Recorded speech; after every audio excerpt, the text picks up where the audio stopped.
जरा सोचो, तुम बर्फ से ढके हिमालय में हो और तापमान -30 डिग्री से नीचे जा चुका है। सांस लेते वक्त लगता है जैसे हवा सीने को काट रही हो। हर सांस के साथ लंग्स जल रहे हैं और इसी बीच अचानक तुम्हें अपने पीछे बर्फ पर पड़ते हुए कदमों की आवाज़ सुनाई देती है। तुम वहीं रुक जाते हो, कदमों की आवाज़ भी रुक जाती है। पर जब तुम चलना दोबारा शुरू करते हो, वो आवाज़ फिर से आ जाती है। पर दिक्कत ये है, वो कदम इंसान के नहीं है।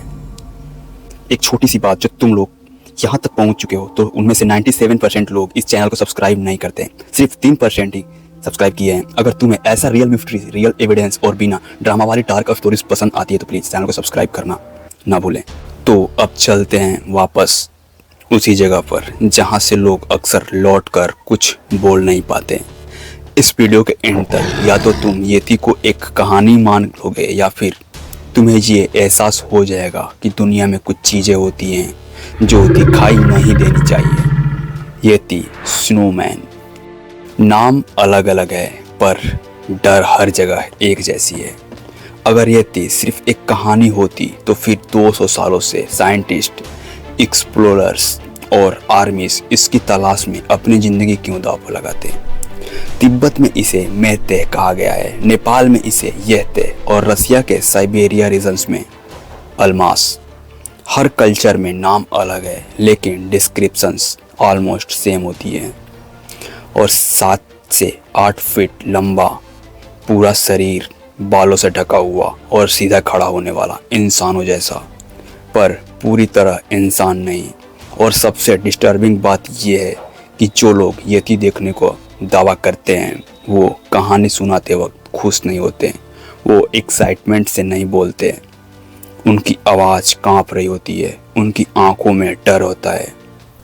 सन 1951 Mount Everest expeditions. British explorer Eric Shipton Himalaya में ट्रैक कर रहा था। बर्फ बिल्कुल नहीं थी, हवा तेज चल रही थी। तब उसने कुछ देखा जो उसे कभी नहीं भूलने वाला था। बर्फ पर पड़े हुए फुटप्रिंट्स, इंसानी फुटप्रिंट से लगभग 3 गुना बड़े। उंगलियां क्लियर दिख रही थी। हिल्स का शेप साफ था और बीच में आर्च भी था। ये बियर के फुटप्रिंट नहीं थे क्योंकि बियर के प्रिंट्स में उंगलियां एक लाइन में होती हैं। ये किसी ऐसे क्रिएचर के थे जो सीधे खड़ा होकर चलता था। इन फोटोज़ को ब्रिटिश रॉयल जियोग्राफिक सोसाइटी ने एग्जामिन किया। उनके कंक्लूजन से सिंपल था, this footprint don't match to any non Himalayas animal. और फिर साइंस चुप हो गया। कोई फाइनल आंसर नहीं, कोई एक्सप्लेनेशन नहीं, बस एक सवाल, अगर ये किसी जानवर के नहीं थे तो फिर किसके फुटप्रिंट्स थे। सालों बाद और भी एविडेंस सामने आया। 2014 ऑक्सफोर्ड यूनिवर्सिटी और लुजान यूनिवर्सिटी के रिसर्चर्स के पास कुछ अजीब सैंपल्स भेजे गए। बाल, स्किन के टुकड़े, ब्लड के सैंपल्स, सबका डीएनए टेस्ट हुआ। रिजल्ट ने पूरी साइंटिफिक कम्युनिटी को कंफ्यूज कर दिया। कुछ सैंपल एंशिएंट पोलर बियर से मैच हुए, पर वो पोलर बियर जो आज एग्जिस्ट ही नहीं करता। कुछ सैंपल अननोन प्राइमेट्स थे, मैच हुए थे, ऐसे प्राइमेट्स जिसका रिकॉर्ड साइंस के पास नहीं है। और कुछ सैंपल्स किसी भी डाटाबेस से मैच ही नहीं हुआ, न ह्यूमन न एनिमल। यहीं से येती सिर्फ एक मिथ नहीं रहा, यहीं से येती एक प्रॉब्लम बन गया। 2019 में इंडियन आर्मी को ऑफिशियल ट्विटर हैंडल से हिमालय में मिले फुटप्रिंट की फोटो अपलोड होती है। आर्मी मजाक नहीं करती कभी भी। आर्मी बिना कंफर्म किए कुछ पोस्ट ही नहीं करती। फोटोज में वही मैसिव फुटप्रिंट्स थे, बर्फ के बीच, बिल्कुल फ्रेश। तिब्बत मॉन्क्स का मानना है येती जंगल का रक्षक है। वो कहते हैं अगर येती तुम्हें दिखे तो इसका मतलब है तुम उस जगह आ गए हो जहाँ तुम्हें होना ही नहीं चाहिए। कुछ मॉन्क्स ये भी मानते हैं कि येती सिर्फ एक फिजिकल क्रिएचर नहीं है, वो एक बायोलॉजिकल एनोमली क्रिएचर है जो कि एक्सट्रीम कंडीशंस में अपीयर करता है। अब यहाँ से थ्योरी और ज़्यादा डार्क हो जाती है। एक थ्योरी कहती है येती फेल्ड ह्यूमन इवोल्यूशंस का रिजल्ट हो सकता है। जब आइस एज आई तो कुछ ह्यूमन ग्रुप दुनिया से कट ऑफ हो गए। बर्फ, भयानक ठंड, आइसोलेशन, उसका इवोल्यूशन एक अलग रास्ते पर चल पड़ा।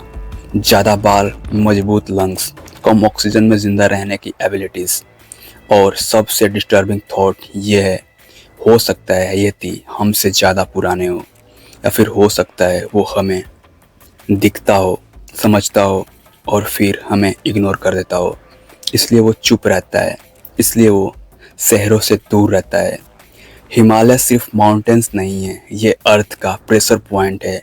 यहाँ मैग्नेटिक एनोमलीज रिपोर्ट हुई हैं, कंपास काम करना बंद कर देते हैं, टाइम डिलेशंस के क्लाइम मिलते हैं। कुछ लोग कहते हैं कि उन्होंने घंटों का सफ़र किया पर घड़ी में सिर्फ कुछ मिनट ही गुजरे। कुछ एक्सप्लोरर कहते हैं उन्होंने यति को देखा नहीं पर उसकी प्रेजेंस महसूस की, जैसे कोई तुम्हें अंधेरे में घूर रहा हो। तो फिर सवाल ये नहीं है कि यति रियल या नहीं, असली सवाल ये है कि क्या हम उसे समझने के लायक हैं। अगर यति एग्जिस्ट करता है तो शायद वो चाहता ही नहीं कि हम उस पर बिलीव करें, क्योंकि जो चीज़ दिखती नहीं है वही सबसे ज़्यादा पावरफुल होती है। और याद रखना, अगर तुम कभी हिमालय में हो और तुम्हें अपने पीछे सिर्फ बर्फ़ के कदमों की आवाज़ आए तो तुम मुड़ के देखो, क्योंकि शायद वो देख रहा है तुम्हें।